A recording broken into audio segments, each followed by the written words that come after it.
Hello. I'm kind of worried about this video because I know I'm gonna ruffle some feathers.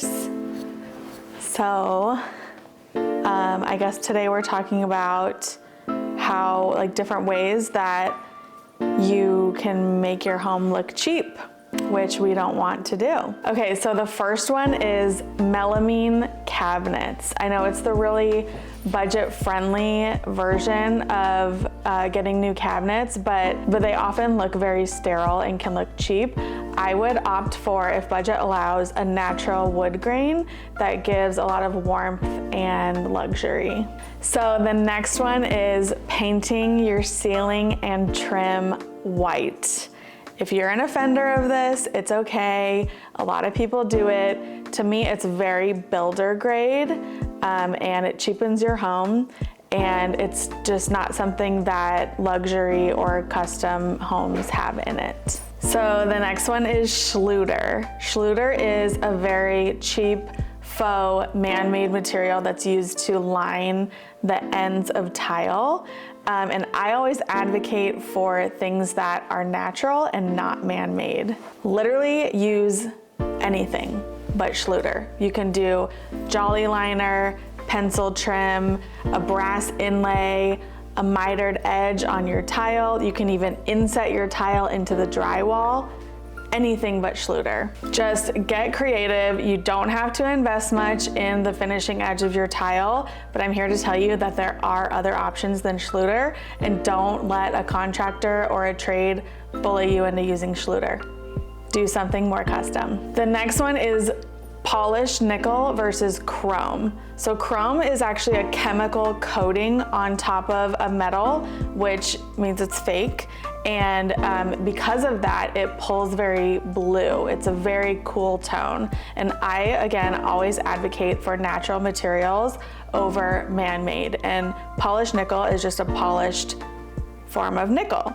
And so that is like the more organic, traditional version of chrome. Chrome is the more budget-friendly option, but a lot of the times polished nickel isn't that much more expensive, maybe 20 to 30% more. So if you're looking at a chrome fixture that's $200, you're maybe spending $60 more for polished nickel. So I always opt for polished nickel over chrome. Matching furniture sets.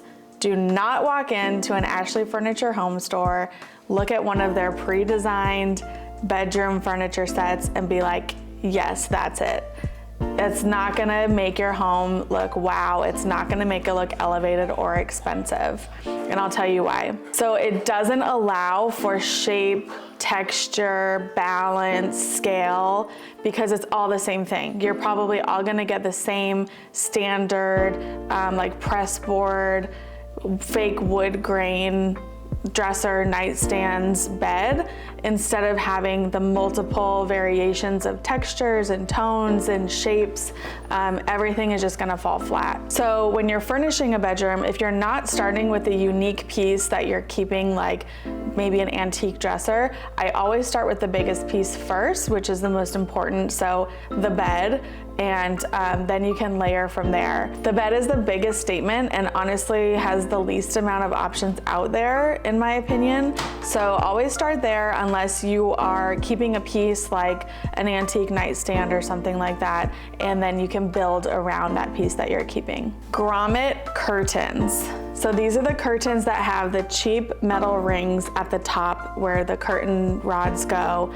We all had these in college in our dorms, and you can find them at Target for $10 a pop.